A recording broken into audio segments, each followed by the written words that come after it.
A shopkeeper gives 5% discount and gives one article free on purchasing 18 articles. If he earns profit of 44%, find CP का ratio with MP. Again the same kind of scenario. तो एक article free on purchasing 18 articles. तो again CP, SP और MP तीन चीजें आएंगी because discount is involve in this. तो 5% discount दे रहा है. तो सपोज एक आर्टिकल का कॉस्ट 100 है, वन आर्टिकल. तो 19 आर्टिकल्स का कॉस्ट, बिकॉज कॉस्ट तो उसको 19 आर्टिकल्स का ही लग रहा है ना, बिकॉज 18 आर्टिकल्स पे एक आर्टिकल फ्री दे रहा है. तो 19 आर्टिकल्स का खर्चा उठा रहा हूं भाई मैं, एक तो फ्री दे रहा हूं मैं, और उसको 44% का प्रॉफिट हो रहा है. सो 44% का प्रॉफिट मतलब 44 अपॉन 100, दैट इज 4 से डिवाइड करो, 11 अपॉन 25. करेक्ट. विच मीन्स अगर मेरा 25 का कॉस्ट है, मेरे को 11 का प्रॉफिट हो रहा है, तो मेरे को 36 का सेल करना पड़ेगा. बराबर है. अब इस 25 की जो वैल्यू मेरे को दे रखी है वो 1900 दे रखी है.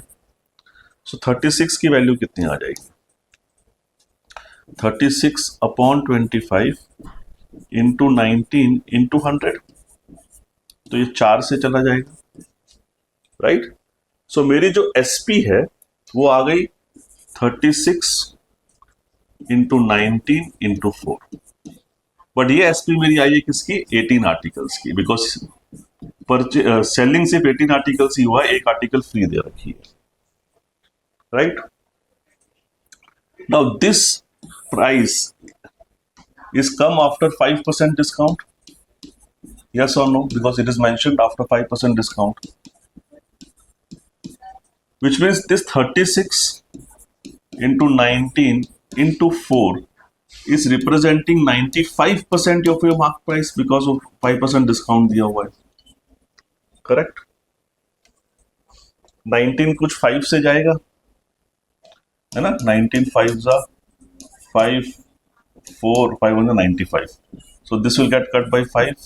So that's why I have kept this 36 into 19 into 4, because I thought if I have to calculate mark price, maybe this breakup would be helpful for me. So ये 20 चला जाएगा पर. Right? So 36 into 80 is my mark price. But ये mark price मेरी जो आई है 36 into 80 वो 18 articles की है. तो 18 आर्टिकल्स की जो मार्क प्राइस है वो 36 इंटू 80 है. तो मेरे को तो मार्क प्राइस 19 आर्टिकल्स की चाहिए, because I have to calculate ratio of CP to MP.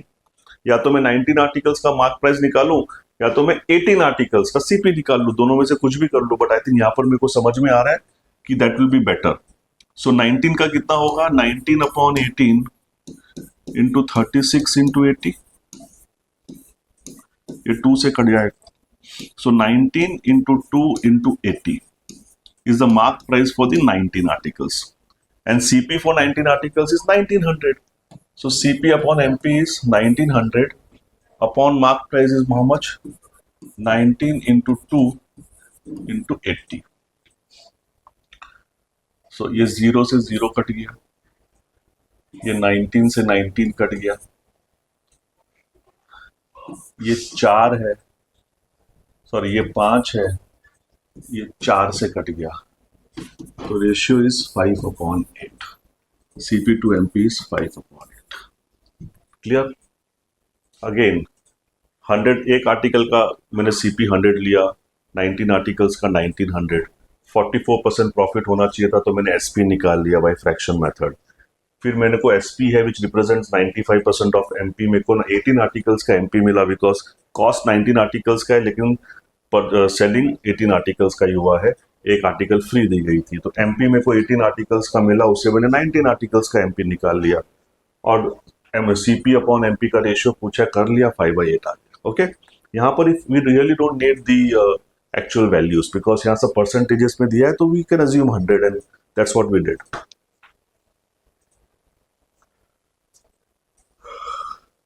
Pawan adds X liters of water to pure milk to prepare 26 liters of milk water mixture.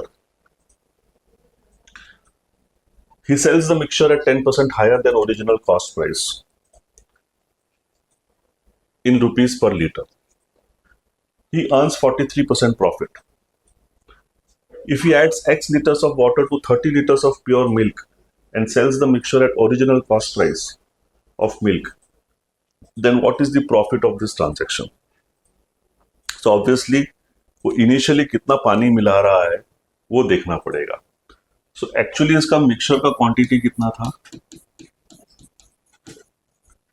26. अब 26 का ब्रेकअप कितना है? वाटर उसने मिलाया x, which means उसके अंदर जो milk है वो 26 माइनस x है. In such problems we are assuming that water is free of cost. Okay, इसको अपन अज्यूम नहीं करेंगे. He sells the mixture at a 10% higher than the original price. Suppose इसका जो ओरिजिनल प्राइस था वो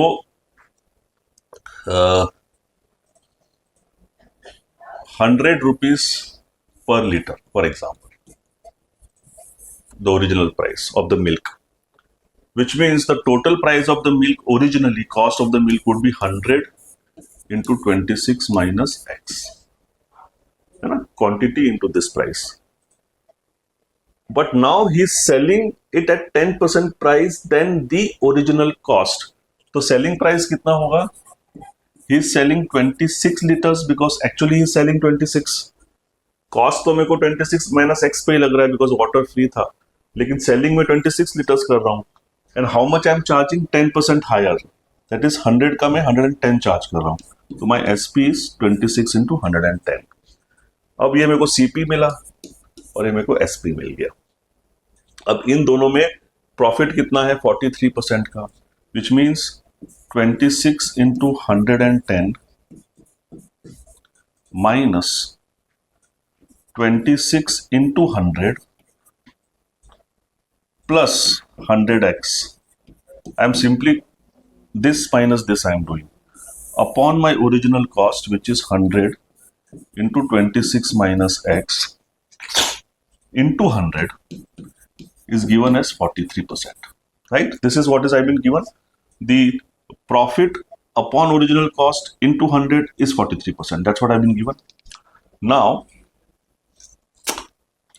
26 कॉमन लूंगा तो 26 into 10 हो जाएगा, ये ऊपर वाला. This 100 will get cancelled with this 100, right? 26 और 26 में कॉमन लूंगा तो 110 minus 100 is 10. So this will become 26 into 10, that is 260 plus 100x. This 26 I will take on that side. So that will become 26 into 43 minus 43x. Correct? Now this 43 I am bringing on this side. So this will be 143x and this will be equal to 26 into 43 minus 260. So 26 into 43 minus 260, that is 26 into 10. So I can say 26 common लिया तो 43 minus 10 is 33. So x should be 26 into 33 upon 143. Correct? Now 11 threes are और ये 13 और 2 cut गया तो x is, तो I must have originally added 6 liters of water. So now what I'm saying is, when I'm adding 6 liters of water, तो milk कितना हुआ रहेगा? 20 liters. I am getting 43% profit. Right?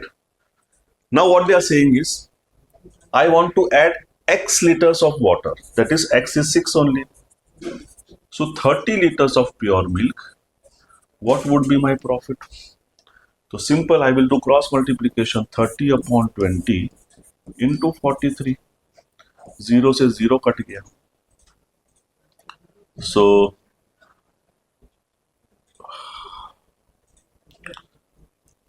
43 2. So this will be 21.5. Right. So 21.5 into 3 कर लो, 514, 64.5% profit I would get if I add. See why I can do cross multiplication here, because I am comparing to x liters of water in both the cases. So जो मेरा quantity का जो ratio है pure milk का, उसी ratio से ही तुम्हारा percentage बढ़ने वाला है. तो that's why I can do the cross multiplication here. If initially I was adding 6 litres और सेकंड केस में बोला कि अगर 5 लीटर किया, देन थोड़ा सोचना पड़ेगा, बिकॉज ये दोनों में 6-6 लीटर नहीं पानी ऐड किया है ना. दोनों में 6-6 लीटर पानी ऐड किया है, तो जिस प्रपोर्शन में तुम्हारा मिल्क का क्वांटिटी का डिफरेंस आ रहा है, उसी प्रपोर्शन में तुम्हारा प्रॉफिट का ऊपर नीचे होगा. And that's why we applied the cross multiplication. So we have to little things we have to understand. Like in my one of the previous videos I said कि when you are buying quantity and selling quantity are different, and you want to find selling cost profit or loss percentage, you have to make the quantities same. Apple to apple comparison करो. You cannot be buying 5 items and making profit and loss by calculating profit and loss on 6 items. You have to make both same. कैसे same करोगे? उसको 6 से multiply कर दो, उसको 5 से multiply कर दो, दोनों को 30-30 कर दो और निकाल लो profit percentage. Right? I've shown that in my previous video. Similarly here we have done this sum. बहुत सारे वीडियोस है, प्लीज इस वीडियोस को देखिए और लाइक कीजिए और सब्सक्राइब कीजिए मेरे यूट्यूब चैनल को. I will get more and more motivated. If you have any doubts connecting to these videos or any other problems, please get in touch with me on my number, on my WhatsApp number. WhatsApp to me. Thank you so much.